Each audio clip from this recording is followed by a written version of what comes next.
tonight on Grady Newsource. Early voting for the December runoff elections for district attorney is underway in Athens, Clarke, and Oconee counties.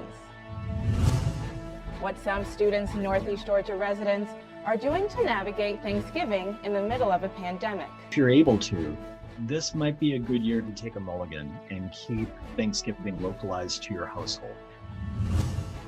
And later in sports, football head coach Kirby Smart gives an update to the starting quarterback competition. Fair to assume that JT is your quarterback now going forward? Yeah, I would say it's fair to assume that based on the way he played tonight. All of this and more now on Grady Newsource. This is Northeast Georgia's only local source for TV news. From the Grady College at the University of Georgia, this is Grady Newsource. Good evening. I'm Jayla Norman, and welcome to Grady Newsource. We begin tonight's show with early voting for Western Circuit District Attorney in Athens, Clarke, and Oconee counties. Grady Newsource reporter Kelsey Miller reports on the runoff race, the candidates, and how you can vote. Here at the Board of Elections office, there's a good line of voters waiting to cast their vote here in Athens, Clarke County for the December 1st District Attorney runoff. Early voting is underway and continues until Wednesday, November 25th. The only location open today for voting is the ACC Board of Elections office, but 4 more locations will open on Tuesday and Wednesday: the Athens Regional Library, the Miriam Moore Community Center, the Athens Clarke County Tennis Center, and the ACC Extension in Bogart. This election is between nonpartisan candidate James Chaffin and Democratic candidate Deborah Gonzalez. They both have differing stances on a number of issues. Gonzalez wants to end mass incarceration, establish transparency and accountability, and develop and adopt new, quote, smart justice policies, end quote. Chaffin wants to focus on maintaining safe neighborhoods and schools and rehabilitation for a better future. If you can't make it out to vote in person this week, you can still vote on Tuesday, December 1st. And if you'd rather vote absentee, you have until Wednesday, November 25th to request your ballot. You can send in your completed ballot by mail, drop box, or in person at the Board of Elections office by December 1st. No marked ballots can be accepted at the polling office on December 1st. For Grady Newsource, I'm Kelsey Miller. Biopharmaceutical company AstraZeneca announced today that their new vaccine has proven to be 70% effective in preventing COVID-19. 2 full doses of the vaccine were found to have a 62% efficacy, while a half a dose followed by a full dose showed an efficacy of 90%, resulting in the 70% average. The World Health Organization has defined the minimum efficacy threshold for acceptance of any COVID-19 vaccine as 50%, with at least a 70% efficacy preferred. Dr. Mark Tompkins, vaccinology expert with UGA's Department of Infectious Diseases, says the AstraZeneca vaccine is unique in its ability to be stored and transported. Really importantly with the AstraZeneca vaccine, that vaccine can be stored at refrigerated temperatures versus having to be stored at frozen at -20, which is the Moderna vaccine, or -70 or -80 for the Pfizer vaccine.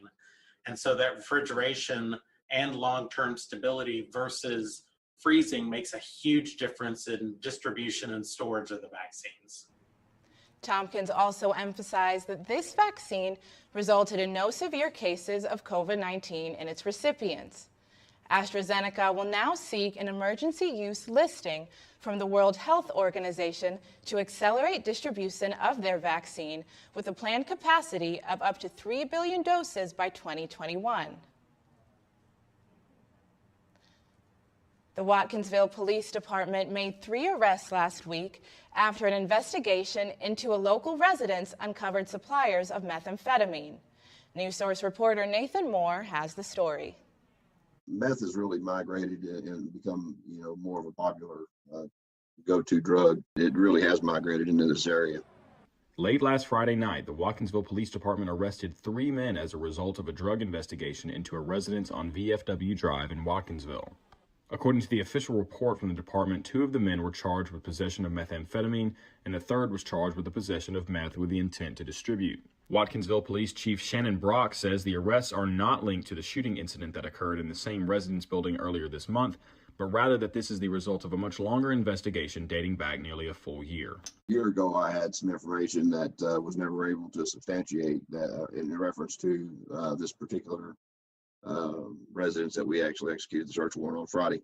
I had a former officer that worked for me that indicated that they had some previous intelligence there, but they were never able to put anything together to bring it to fruition.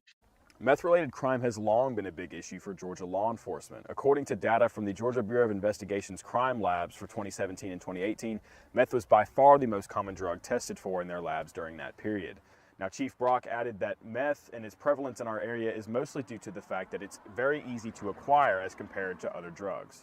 It's just it's an easier drug to get a hold of, and it's easier to manufacture. It's manufactured, in some instances very locally, so it's easy for people to get a hold of, and it's not very expensive to do so. Now, the investigation is still ongoing, but Chief Brock said it's mostly just a matter of getting all the paperwork filed and sending all the evidence to the district attorney's office. From Watkinsville, I'm Nathan Moore for Grady Newsource. President Donald Trump requested a recount for votes cast in the presidential election in the state of Georgia. Grady Newsource reporter Kelsey Coffey shows us how the Athens-Clarke County Board of Elections is preparing for the task. The Athens-Clarke County Board of Elections Director, Charlotte Sosby, is making a plan to recount votes that ACC residents cast in the presidential election through a scanning system. Tentatively, we will conduct our recount at our warehouse location on Lexington Road. There will be very limited space, for social distancing and such, but my hope is to have everything live streamed. Sosby says they will start recounting when it's best for their schedule, but the Secretary of State's office will give them a deadline. We have 3 scanners that we'll be using for the recount, and I can imagine it'll take us anywhere from 3 to 5 days. But former Georgia Secretary of State Kathy Fox says statewide recounts in Georgia have rarely changed an election's outcome. In the end, in Georgia, recounts have almost never changed the outcomes of an election. At most, a recount might show, 5, 10, a dozen votes that change here and there. Each county in the state of Georgia will be paying for their own recount process. Kelsey Coffey, Grady Newsource. The Georgia Department of Transportation is suspending all construction-related lane closures for any heavily traveled interstate highways and state routes. This means that all construction will come to a complete stop for the holiday weekend. This change will take place at 6 a.m. on November 25th until 5 a.m. on November 30th. These lane restrictions will help reduce any Thanksgiving holiday traffic and provide for a safer, less congested roadways on the drivers. The DOT recommends holiday drivers pay attention, slow down, and avoid distractions to practice safe driving. With UGA students leaving campus on November 25th for Thanksgiving break, they are left with the choice of whether or not to return to campus for the rest of the semester. Grady Newsource reporter Jack Deegan gives us insight into students' decision-making. Following Thanksgiving break, UGA will go to all virtual classes until finals end on December 17th. However, the campus will remain open, including housing, transportation, and dining. UGA freshman Connor Wooten still wants to come back to campus. The fact that I've already had it and I know that there's no chance I can bring it back to her makes me not really worried about coming back after Thanksgiving. Wooten lives in Russell Hall, where he tested positive for COVID-19 earlier this fall. Other students don't feel so safe. Zaria Holman says she is coming back to campus due to better internet and a bigger workspace, but she wouldn't come back if she lived in a freshman dorm. Since I have a dorm where I'm in my room by myself, I don't have that same fear that I feel like the freshman might have. I would be more, if I was in like Creswell, I probably wouldn't come back. Holman's fears are well supported. The U.S. recently passed 12 million coronavirus cases on November 21st, and increased travel around Thanksgiving poses a risk to spreading the virus. Emory University infectious disease expert Jay Varkey warns against significant travel over the break. If you're able to, this might be a good year to take a mulligan and keep Thanksgiving localized to your household. UGA senior Jessica Martin does not feel safe returning to campus after she will travel back home to Texas for Thanksgiving. I don't want to potentially put any family members at risk, and I decided that it would just be better for me to make one trip, stay home in quarantine, and not have to worry about going back and forth. UGA continues to provide free testing from Monday to Friday from 9:30 to 3:30 at Legion Field. On November 9th, the university increased capacity to 1,000 tests per day until the site closes on November 25th. The site will reopen when students return on November 30th. Reporting from Athens, Jack Sadigan, Grady Newsource. Following a spike in COVID-19 cases, some Barrow County residents have decided to change their Thanksgiving plans. Grady Newsource reporter Melissa Guh has the story. I think I might cook something that's un-Thanksgiving-like, maybe Italian or something like that, or, something different. This might be a time where we can mark our own tradition. Rhiannon Gerald, a resident of Auburn, describes how her family has changed their Thanksgiving celebrations this year. Normally, she runs in the Gobble Jog, a fundraising event held by Must Ministries in Marietta, then joins her extended family at 2 Thanksgiving dinners, one at her aunt's house in Kennesaw and the other at her mother-in-law's house in Flowery Branch. This year, she decided not to do the Gobble Jog, and neither house will host an extended family gathering. It would have been impossible to have people literally quarantine for 14 days before next week for Thanksgivings. Although Gerald is sad that she won't get to see her relatives, she says she understands why she can't. I don't like it, but as long as I know that my family is doing our part to help stop the spread by staying home, then we'll do that. Chad Hatfield, president of Northeast Georgia Medical Center Barrow, says during October, the hospital had 3 COVID-positive patients in-house. Then, just last week, they saw the number spike to 7. Additionally, within the entire Northeast Georgia health system, the number of positive COVID-19 cases increased from around 11% on November 7th to more than 17% today. System-wide, the number of COVID-19 patients has also increased this month from 70 to 80 a day to over 100 a day. There's a lot of speculation of COVID fatigue, but part of it is it's getting colder outside.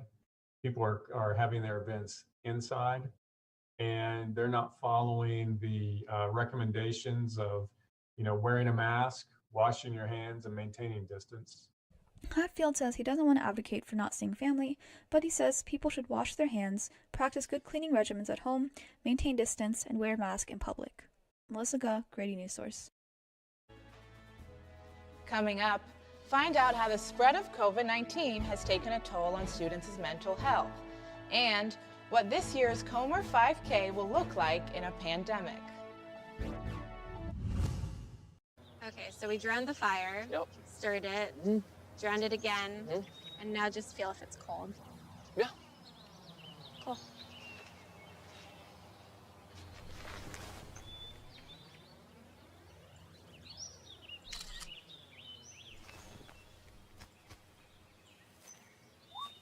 Smokey just gave me a bear hug.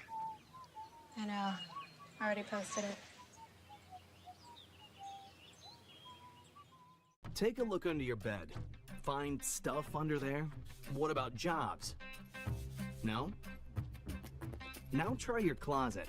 Still no jobs? Just more stuff?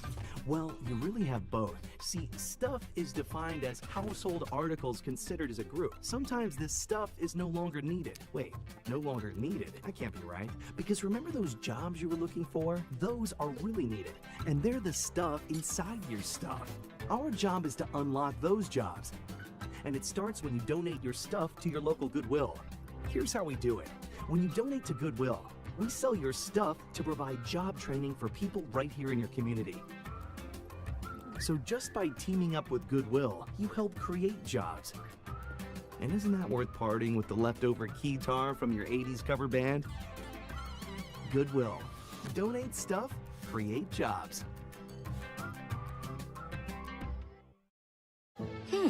Maybe you can make retirement happen.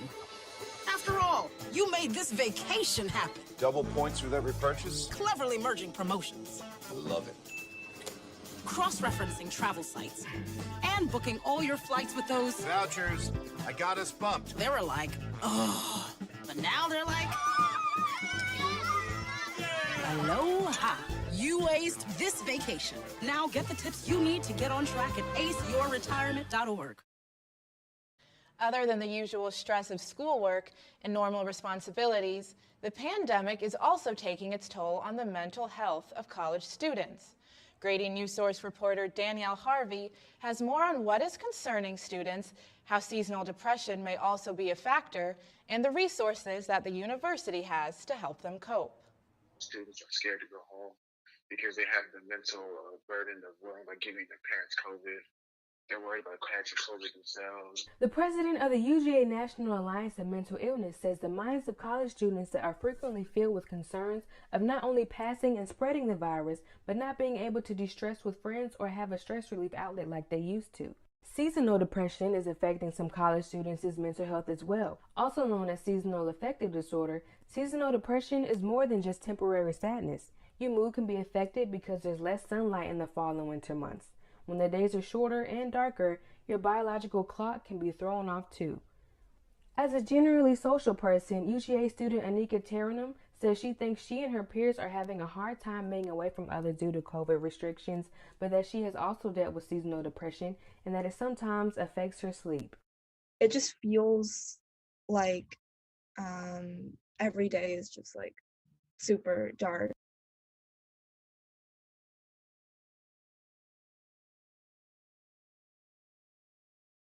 While there is no one way to cope for everyone, UGA's National Alliance on Mental Illness offers free support groups for those with mental health conditions. The University Health Center's counseling and psychiatric services is open to all health backgrounds.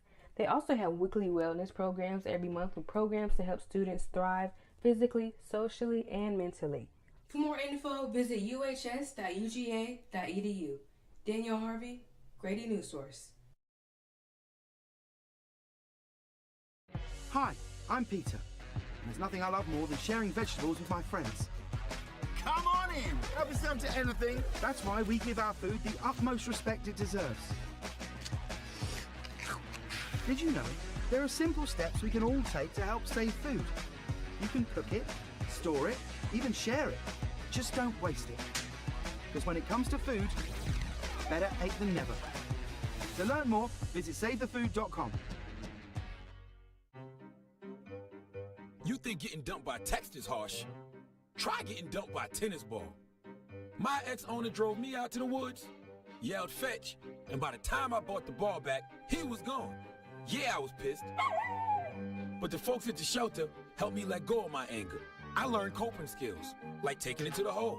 Boom! Now I'm ready to fetch again. But how about I throw and you run and get it?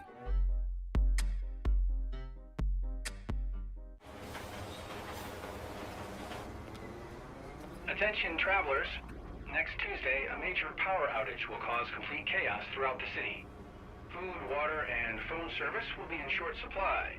There will likely be panic citywide. Stand clear of the closing doors, please.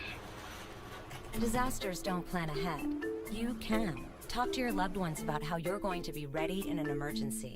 Don't wait. Communicate.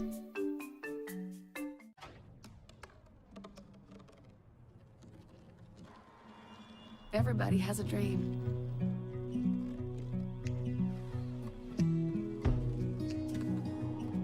Mine was to see the ocean. And with a little help, I made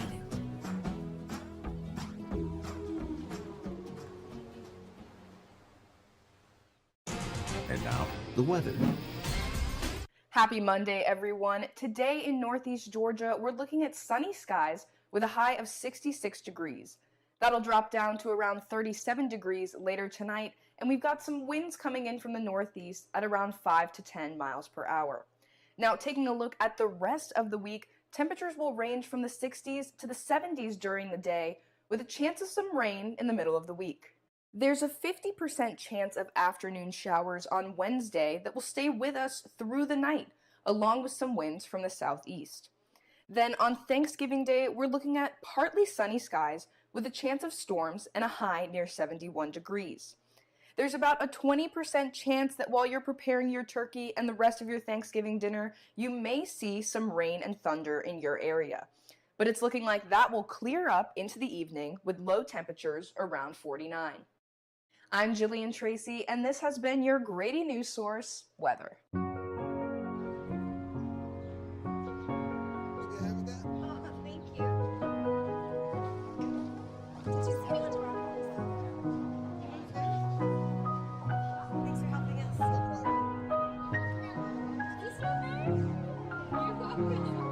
We'd do anything for kids. Yet 1 in 6 children in the U.S. struggle with hunger. Help end childhood hunger near you. Learn how at feedingamerica.org.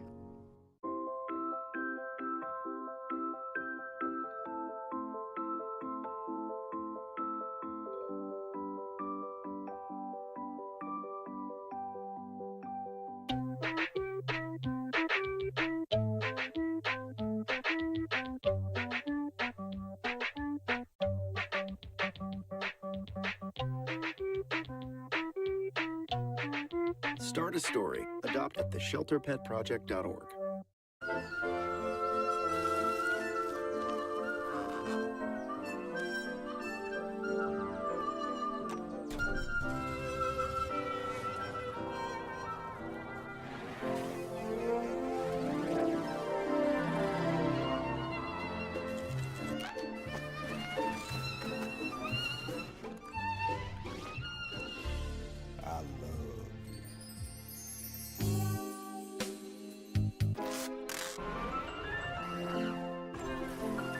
Can we get strawberries?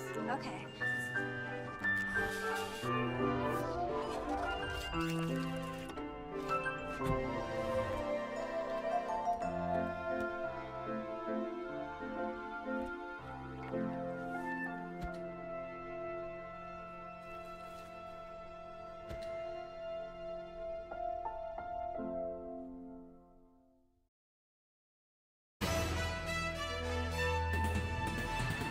And now, sports.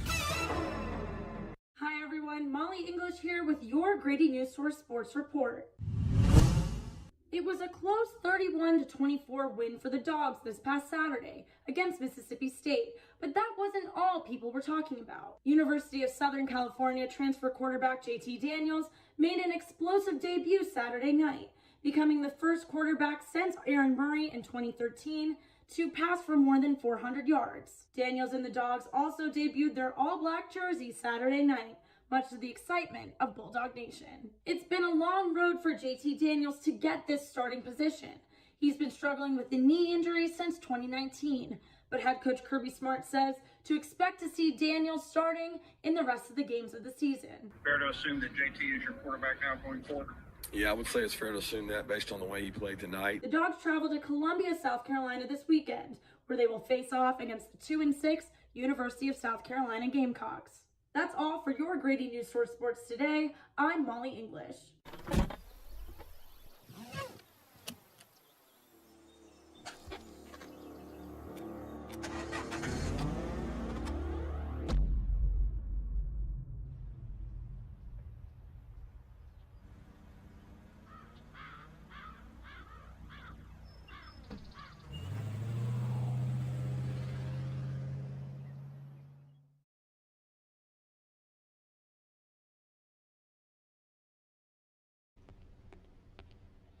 Can I tell you a cat joke? Just kidding. Why did the girl ask the mushroom to dance? Because he was a fun guy. What do you call a pig that knows karate? Pork chop. So how does a tissue dance? Put a little boogie on it.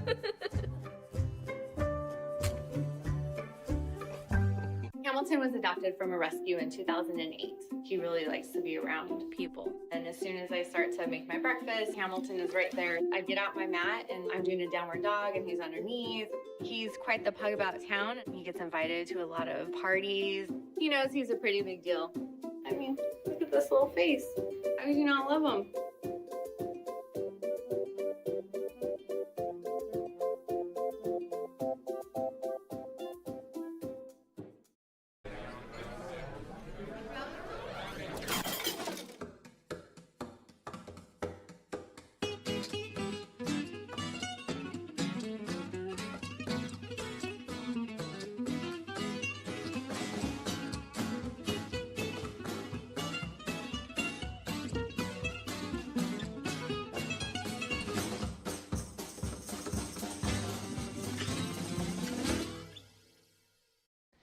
spirit of Christmas is making its way to the Jackson County Historic Courthouse.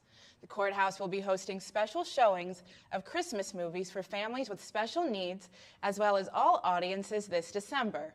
Grady Newsource reporter Kate Hester has more. Families with special needs can enjoy a sensory-sensitive viewing of the Polar Express this holiday season.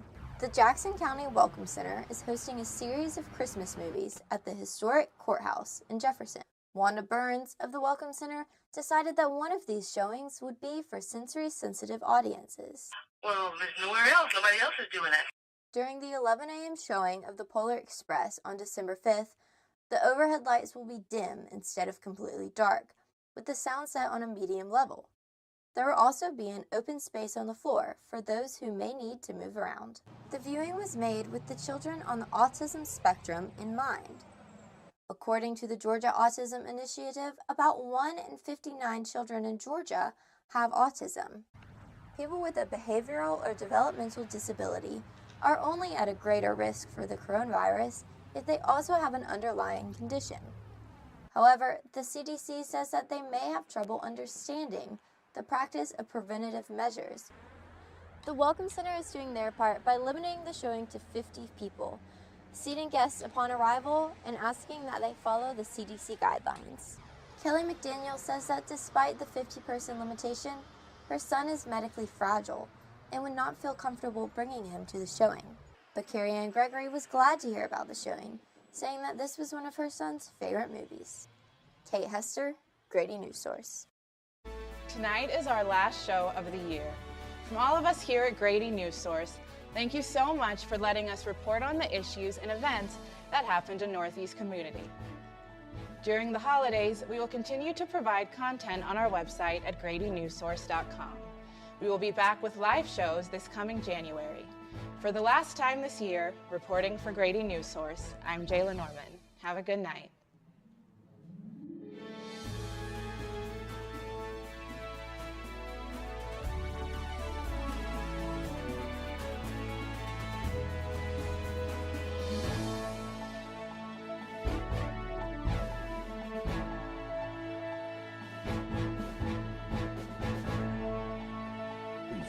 Is a student production of the Grady College of Journalism and Mass Communication at the University of Georgia, which is solely responsible for its contents. Views expressed do not represent those of the administration nor the Board of Regents at the University System of Georgia.